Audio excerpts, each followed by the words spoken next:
പ്രിയമുള്ളവരെല്ലാവർക്കും നമസ്കാരം. ആത്മീയശാസ്ത്രത്തിലേക്ക് സ്വാഗതം.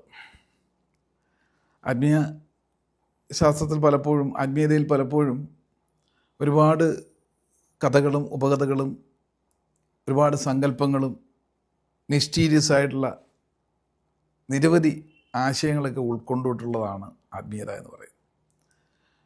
അപ്പം അതുകൊണ്ട് തന്നെ സംശയങ്ങൾ ഒരുപാട് നമുക്ക് കുറേ കഴിയുമ്പോൾ ഉണ്ടാവും. ജിജ്ഞാസുക്കളായിട്ടുള്ള ആൾക്കാർ, അത്തരത്തിൽ നമ്മുടെ ഒരു പാത പിന്തുടരുന്ന ഒരുപാട് ആൾക്കാരുണ്ട്, സ്പിരിച്വൽ പാത്ത്. ചിലനോട് ചോദിക്കാറുണ്ട്, ഈ ചെകുത്താൻ ദൈവമാണോ, പിശാചി ദൈവമാണോ, അല്ലെങ്കിൽ ചുടല ചാമുണ്ടി, രക്തരക്ഷസ്, ബ്രഹ്മരക്ഷസ്, ഇങ്ങനെ ഒരുപാട് ഭയപ്പെടുത്തുന്ന, മനുഷ്യന് നാശം ഉണ്ടാക്കുന്ന അല്ലെങ്കിൽ ക്ഷിപ്രകോപികളായിട്ടുള്ള ഒരുപാട് ദേവതാ സങ്കല്പമുണ്ട്. പക്ഷെ ദേവതാ സങ്കല്പമാണ്, അതിന് ഭയമാണ്. അല്ലെങ്കിൽ കേട്ടിട്ടുണ്ട് ചുടല ചാമുണ്ടി എന്ന് പറയുന്നത്, ചുടല യക്ഷി, അത് പരദേവതാ സങ്കല്പത്തിൽ വെച്ച് ആരാധിക്കുന്ന സ്ഥലങ്ങളുമുണ്ട്, കുടുംബങ്ങളുണ്ട്. അപ്പോൾ ഇതൊക്കെ ഒരു വൈരുദ്ധ്യം പോലെ തോന്നാറുണ്ട്. സാധാരണ ദൈവം എന്ന് പറയുന്ന സങ്കല്പത്തിലേക്ക് വരുമ്പോൾ എല്ലാവർക്കും ഒരു ശാന്തി സമാധാനവും ഭയം ഇല്ലാതാക്കുന്നതൊക്കെയല്ലേ. പക്ഷെ ഇങ്ങനെയുള്ള ചില ദേവതാ സങ്കല്പങ്ങൾ എന്തിനാണ്? അത് മനുഷ്യൻ്റെ നാശമല്ലേ? അല്ലെ അതൊക്കെ അവിടെയൊക്കെ തൊഴുന്നതും പ്രാർത്ഥിക്കുന്നതും കുഴപ്പമാണോ എന്നൊക്കെ സംശയങ്ങൾ ഒരുപാടുണ്ട്. ഇപ്പോൾ ഇവിടെ മനസ്സിലാക്കാനുള്ളത്, ഈശ്വരീയമായത് എല്ലാം തന്നെ എന്താണ്? അത് യോഗ്യമാണ്, ഈശ്വരീയമാണല്ലോ. ശക്തി, ചലിക്കുന്ന ശക്തി ഏതായാലും അത് ഈശ്വരൻ്റെ സൃഷ്ടിയാണ്, അല്ലെ ഈശ്വരൻ്റെ ഭാഗമാണ്. അപ്പം നെഗറ്റീവും പോസിറ്റീവും നമ്മൾ ആധുനിക കാലഘട്ടത്തിൽ പറയുന്ന സംഗതി തന്നെയാണ്. ഇതൊക്കെ ശക്തി കേന്ദ്രങ്ങളാണ്, അതിൻ്റെ റെപ്രസെൻറ്റേഷൻ തന്നെയാണ്. ശക്തി നമുക്ക് വിപരീതമാകുന്നത് എങ്ങനെയാണ്? അതിനെ അങ്ങനെ വിപരീതമായിട്ട് കാണുന്നതുകൊണ്ടാണ്. ശത്രുവിനെ ശത്രുവായിട്ട് കണ്ടു കഴിഞ്ഞാൽ പ്രശ്നമാണ്. ശത്രുവിന് ശക്തിയുണ്ടല്ലേ. അപ്പം ശത്രുവിനെ മിത്രമാക്കാൻ സാധിക്കും. അതിനാണ് ആത്മീയതയിൽ ഇങ്ങനെയുള്ള സങ്കല്പത്തിലുള്ള ഈശ്വരീയമായ അവതാരങ്ങളെ നമ്മൾ അനുകൂലമാക്കാൻ പ്രസാദിപ്പിക്കുക എന്ന് പറയും. അപ്പം വീട്ടിൽ പിശാചുണ്ട്, ആ പിശാചിനെ ആയിക്കോട്ടെ, അവിടെ ഇരുന്നോട്ടെ. ആ പിശാചിങ്ങനെ നമുക്ക് ശത്രുവായിട്ട് നിൽക്കുമ്പം എന്താ വേണ്ടത്?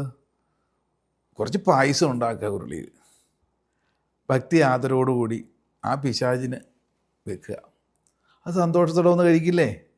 ആ ശത്രു മിത്രമാകുന്നു. അപ്പം വിളിച്ചു വരുത്തുക, നല്ലത് കൊടുത്ത്. അപ്പോൾ ആ ശത്രു ആ ശക്തിയെ നമുക്ക് അനുകൂലമാക്കാൻ സാധിക്കും. ഇതിനാണ് ഇത്തരത്തിലുള്ള ഛിദ്രശക്തികൾക്ക് വേണ്ടിയിട്ട് നമ്മൾ വരവേൽക്കുന്നതും ആരാധിക്കുന്നതും. നമ്മുടെ പക്ഷം ചേർത്ത് നിർത്തുക ശത്രുവിനെ പോലും. ഇരുട്ടത്ത് നിൽക്കുന്നതിനെ, ഇരുട്ടത്തുള്ളതാണല്ലോ ഛിദ്രശക്തികൾ എന്ന് പറയുന്ന നമ്മുടെ സങ്കല്പം. അപ്പോൾ അതിനാണ് നമ്മൾ വിളക്ക് കത്തിച്ച്, എല്ലാ ദിവസവും വിളക്ക് കത്തിച്ച് അതിനെയും വരവേൽക്കുക. വിളക്ക് കത്തിച്ച് വരവേറ്റ് കഴിഞ്ഞാൽ ഒരു ശത്രുക്കളും നമുക്കെതിരെ തിരിയില്ല, അനുകൂലമാകുകയുള്ളൂ. അപ്പോൾ അത്ര ഉഗ്രശക്തിയുള്ള നെഗറ്റീവ് ശക്തിയെ പോലും നമ്മൾ എങ്ങനെ വെച്ച് ആരാധിക്കുന്നോ, ഏത് ഭാവേന കാണുന്നോ അതനുസരിച്ച് അവിടെ നിന്നുള്ള തിരികെയുള്ള സംഗതിയും കിട്ടും. അതുകൊണ്ടാണ് ഉഗ്രമൂർത്തികളെയൊക്കെ പലരും ഉപാസനാമൂർത്തികളായി വെച്ചുകൊണ്ട് വളരെ ബഹുമാനത്തോടു കൂടി, ഭക്തിയോടുകൂടി ആവാഹിച്ചിരുത്തി അങ്ങനെ അതിൻ്റെ പ്രീതി സമ്പാദിക്കുന്നു. ആ പ്രീതി സമ്പാദനത്തിലൂടെ അവരുടെ ചില കുടിലമായ ലക്ഷ്യങ്ങൾക്ക് വേണ്ടിയിട്ട് ഒക്കെ പ്രയോഗിക്കാൻ എന്ന ധാരണയിലാണ് പലരും ചെയ്യുന്നതെങ്കിലും അത് ചെയ്യുന്ന വ്യക്തികളുടെ, അല്ല പ്രാർത്ഥിക്കുന്ന വ്യക്തികളുടെ ഉള്ളിലുള്ള ഇൻറ്റൻഷൻ അനുസരിച്ച് തിരിച്ചു പായുകയും ചെയ്യും എന്നുള്ളതാണ്. നെഗറ്റീവ് ഇൻറ്റൻഷനാണെങ്കിൽ ആരെങ്കിലും ഉപദ്രവിക്കാനോ, അല്ലെ ഈ വ്യക്തികൾ ഇങ്ങനെ പ്രതിനിധിയായി നിന്നുകൊണ്ട് മറ്റുള്ളവർക്ക് വേണ്ടി നാശം വിതയ്ക്കത്തക്ക രീതിയിലുള്ള കർമ്മങ്ങൾക്ക് വേണ്ടി, ബ്ലാക്ക് മാജിക്കിന് വേണ്ടിയിട്ടൊക്കെ ഇങ്ങനെയുള്ള ഉപാസനാമൂർത്തികളെയൊക്കെ പ്രീതിപ്പെടുത്തി കൈവശത്താക്കി വെക്കുക എന്നൊക്കെ പറയും.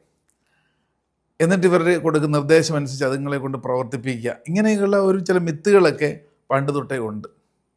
ഇതിലൂടെ സംഭവിച്ചാൽ ആരാണോ ഇതിനകത്ത് ഇൻവോൾവ്ഡ് ആകുന്നത്, അത് ചെയ്തു കൊടുക്കുന്നവർക്കും ചെയ്യാൻ പ്രേരിപ്പിക്കുന്നവർക്കും എല്ലാം അവരുടെ ഇൻറ്റൻഷൻ ശരിയല്ല എങ്കിൽ അങ്ങനെ ചെയ്യുന്ന കർമ്മങ്ങൾ, ക്രിയകൾ പ്രതികൂലമായിട്ടും ബാധിക്കുന്നു എന്നുള്ളതാണ്.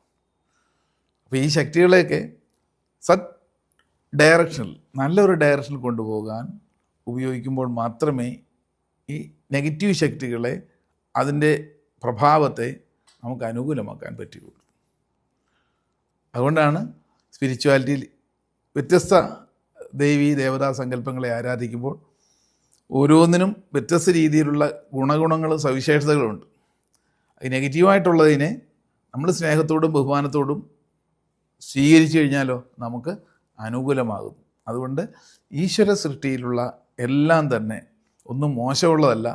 നമ്മുടെ ഭാവം എങ്ങനെയാണോ, ഏത് ഭാവേനയാണോ അതിനെ അപ്രോച്ച് ചെയ്യുന്നത്, അതനുസരിച്ച് വ്യക്തികൾക്ക് അനുകൂലമാക്കാൻ സാധിക്കുന്നു. ഇത്തരത്തിലുള്ള ഒരു ചിട്ടയും അനുഷ്ഠാനങ്ങളൊക്കെയാണ് കാലങ്ങളായിട്ട് പരമ്പരാഗതമായിട്ട് ചെയ്തു പോരുന്നത്.